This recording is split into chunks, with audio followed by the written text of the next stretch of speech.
In 1865, we have the Reverend James B. Moseley, and he pointed out the same problem that Keener and others have continued to note. He complained that the natural law tended to be a generalization from many examples, but such a generalization to exclude exceptions was an invalid use of inductive principles. Generalization should accommodate all the evidence. Thus, this approach to natural law unfairly ruled out exceptional cases which induction ought to have taken into account. And this is something that Plantinga, so he talks about things that you allow as defeaters to come in.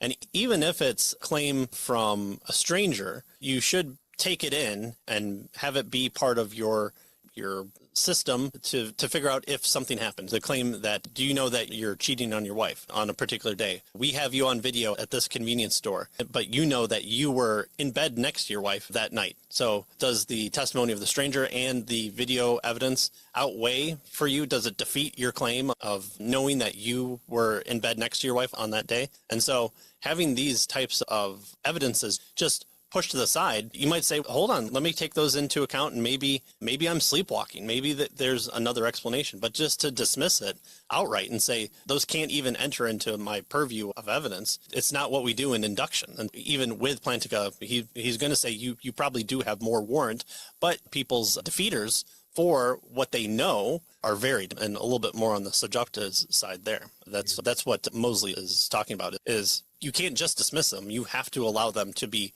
presented to you, and from there you evaluate them. But you can't just right out dismiss them, even if they're wild. Again, but police open up tip lines all the time, and they're going to tell you like 90% of them is misidentification or crazy people or the psychic mediums that they're going to not take into account. But sometimes those psychic mediums, they write the Hallmark movies based on the ones that do win out. You do have to take into account all those, because you never know what piece of information you can piece with another piece of information that breaks the case for you. So if we want, there's a claim of a miracle occurring in Houston, Texas, but then we discount anybody who has ever traveled to Houston, Texas in that time frame, well, we're going to be hard pressed to find someone who's an eyewitness to this miracle claim. But we're looking for eyewitness. We swear we're really looking for eyewitnesses. Doesn't seem the case. Yeah, good.